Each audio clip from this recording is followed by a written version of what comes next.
Bienvenue à vous sur une nouvelle vidéo de Kezaku.com.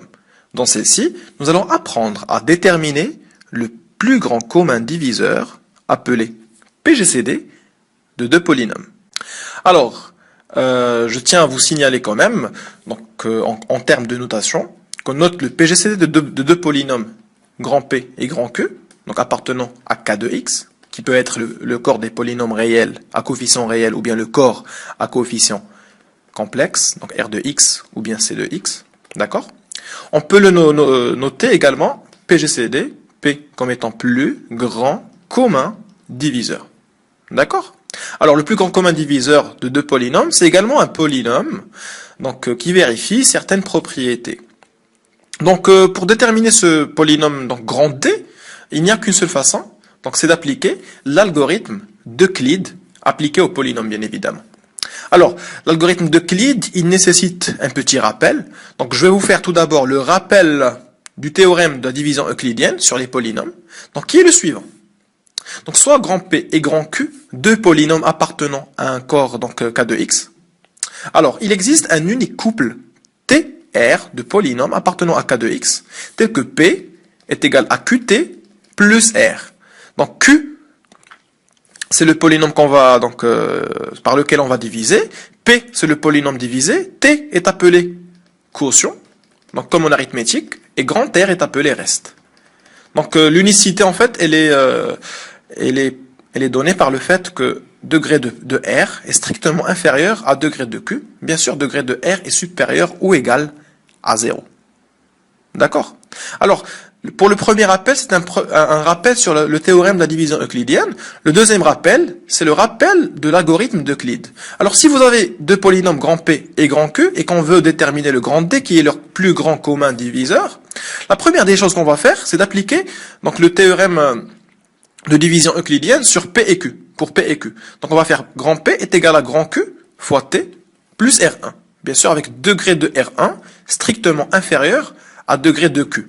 Alors, ce qu'on va faire dans la deuxième étape, c'est qu'on va prendre ce Q-là, donc via une petite translation représentée par la flèche en vert, d'accord? Le Q, on va le poser ici. Le R1, on va le poser ici. Donc, on va diviser grand Q par R1.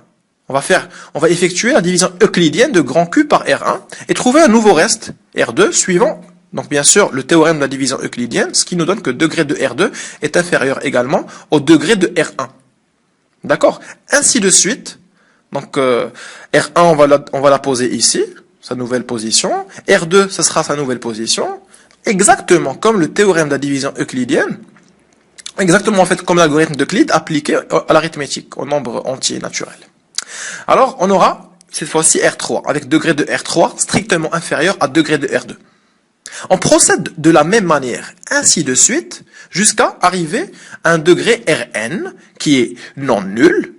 Donc, jusqu'à arriver à un polynôme Rn, qui est non nul, d'accord? De sorte à ce que la dernière division de Rn-1 par Rn, elle engendre un reste Rn plus 1 qui est nul, qui est égal à 0. Rn plus 1 est égal à 0. C'est-à-dire le Rn, c'est le dernier reste donné par cet algorithme même, c'est le dernier reste qui n'est pas nul.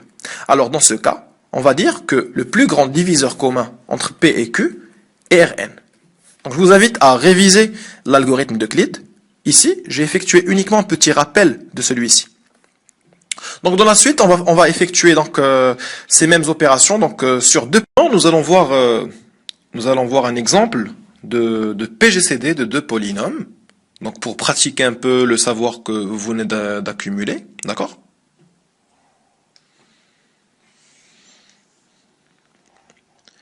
Donc, notre exemple, c'est le suivant. On va considérer les deux polynômes suivants. Donc, grand P, ce polynôme-là, et grand Q, ce polynôme. Donc, pour déterminer le grand D, qui sera le plus grand commun diviseur de P et de Q, on va procéder en appliquant l'algorithme d'Euclide.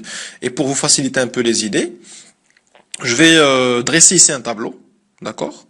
Un tableau où je vais mettre dans la première colonne grand P, enfin, je vais mettre le divisé, de façon générale.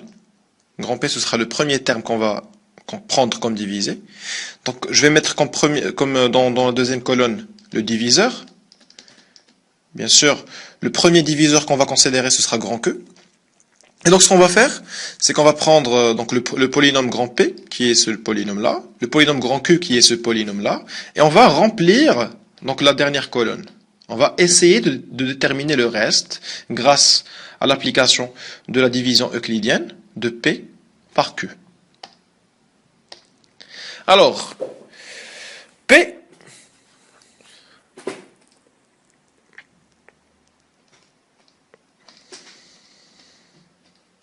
alors mon polynôme P, c'est le polynôme à gauche. Mon polynôme Q, c'est celui à droite. Je suppose que vous savez tous effectuer la division euclidienne. Donc voilà, donc vous pouvez la voir sinon dans une autre vidéo de Kesaku. Ce n'est pas le but de celle-ci, donc je vais supposer que vous connaissez bien appliquer cette méthode. Vous pouvez remarquer que en multipliant par grand X mon polynôme Q, je vais obtenir donc 2x puissance 4 plus 5x puissance 3 plus 5x au carré plus 3x. Ce que je vais faire, bien sûr, c'est je vais retrancher la première ligne de la deuxième pour obtenir un premier reste. Donc, qui sera égal à, bien sûr, 6x puissance 3. Je vais faire ça moins ça donne 0. Ça moins ça donne 6x puissance 3. Ça moins ça donne 5x au carré. Après, j'aurai moins 8x. Et je vais faire descendre le moins 3. D'accord? Donc, ce que je vais faire maintenant, je vais considérer ce polynôme qui est de même degré que mon polynôme grand Q. Bien sûr, je dois donc le rediviser jusqu'à obtenir un reste de degré strictement inférieur à 3. Donc, naturellement, je vais ajouter un plus 3 ici. Et comme reste définitif, je vais obtenir moins 10x au carré, moins 23x, moins 12. Je suppose que vous savez tous accomplir ces opérations. Alors, dans mon reste, dans ma dernière colonne, je vais remplir moins 10x au carré, moins 23x, moins 12.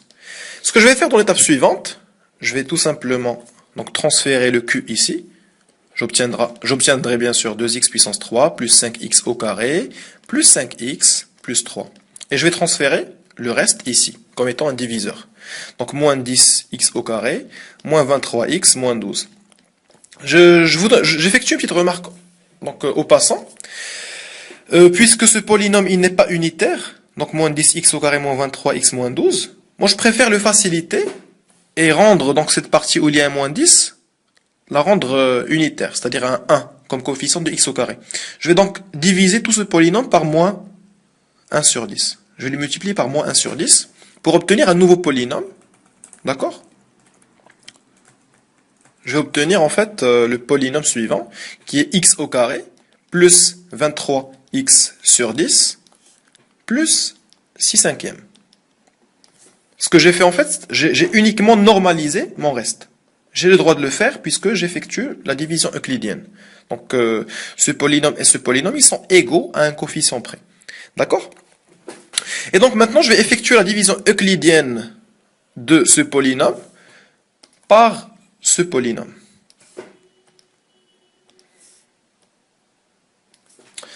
Encore une fois, on va procéder comme on l'a fait tout à l'heure dans la première division euclidienne. Je vais multiplier par 2x, d'accord, pour obtenir ici 2x3 plus 23 sur 5 x au carré plus 12 cinquièmes x.